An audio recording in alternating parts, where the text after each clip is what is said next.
बसों के अंदर इनको क्या पता बसों में कैसे यात्रा होती है। राजनीति में आने के पहले मैं 10 साल दिल्ली की झुग्गियों में रहा था। बसों में रोज आया जाया करता था। बसों में 10 साल तक दिल्ली की बसों में मैंने भी खाक छानी है। मुझे पता है कि दिल्ली की बसों में क्या व्यवस्था होती है। एक महिला जब दिल्ली की बस में चढ़ती है, अगर उसे बैठने को सीट ना मिले तो मैं जानता हूं उसके साथ किस तरह का व्यवहार किया जाता है।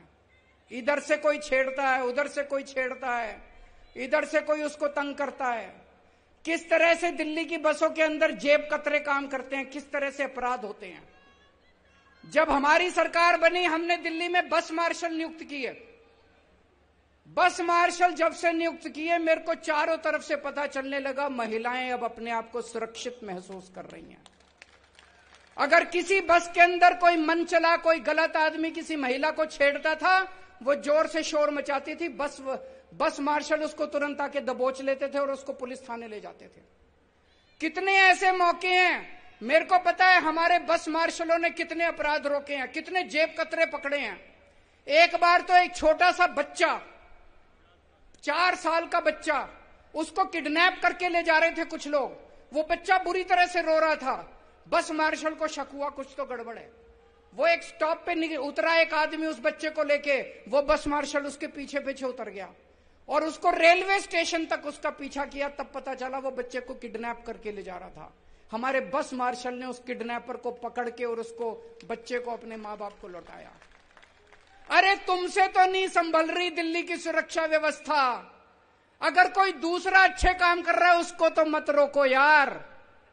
अगर हमने दिल्ली की बसों में सुरक्षित व्यवस्था ठीक की थी, तुम्हें यह पूरी दिल्ली के अंदर करनी चाहिए थी। तुमने बसों के अंदर भी बंद कर दी। शर्म आनी चाहिए तुम लोगों को।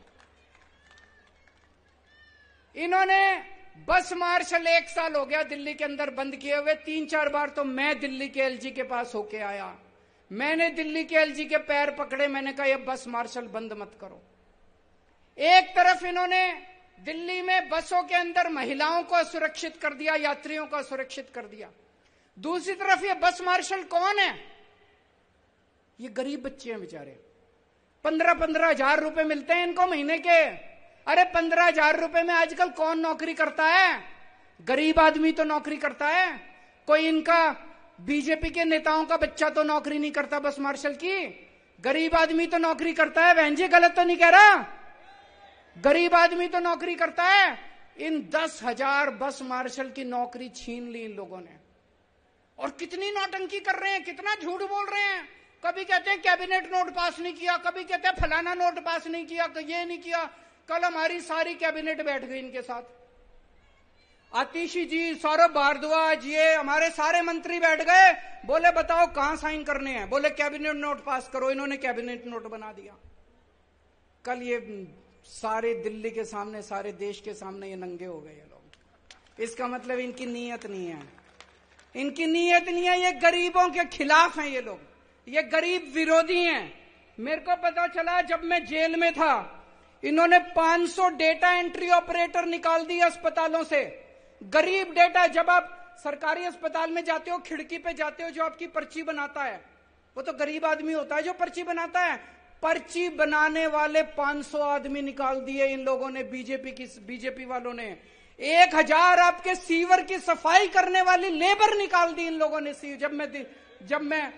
जब मैं जेल में था, सीवर की सफाई करने वाले 1000 कर्मचारी निकाल दिए इन्होंने। इन्होंने अलग अलग विभागों से फेलोज निकाल दिए इन लोगों ने। इन्होंने 5000 होमगार्ड की तनख्वाह रोक रखी है 5 महीने से। इन्होंने वृद्धावस्था पेंशन रोक रखी है 5 महीने से। इन्होंने विडो पेंशन रोक रखी है, विधवा पेंशन रोक रखी है 6 महीने से। इन्होंने डीटीसी के जो पेंशनधारी हैं उनकी 8 महीने से पेंशन रोक रखी है। अरे शर्म कर लो यार। अरे भगवान से डरो तुम लोग। भगवान है इस दुनिया में, है कि नहीं है? कौन कौन मानता है भगवान है? अरे बहुत बुरा करेगा तुम लोगों का। इनकी हाय लगेगी। ये गरीब हैं सारे, ये कोई अमीर लोग नहीं है। इनकी तनख्वाह रोक ली, इनकी नौकरियां छीन ली, हाय लगेगी तुमको। तुमको लगता है ऐसे तुम दिल्ली जीतोगे? अरे कुछ अच्छे काम करो यार। तुम्हारे पास इतनी बड़ी ताकत है, केंद्र सरकार में तुम्हारी सरकार है, इतना पैसा है, कुछ अच्छे काम करते। लेकिन अब चिंता मत करना, तुम्हारा केजरीवाल आ गया, सबकी तनख्वाह दिला दूंगा।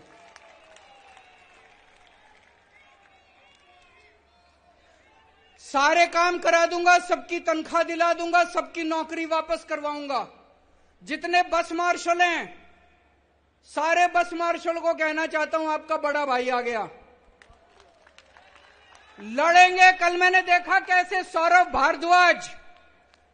सौरभ भारद्वाज विजेंद्र गुप्ता के पैरों के अंदर पड़ा था।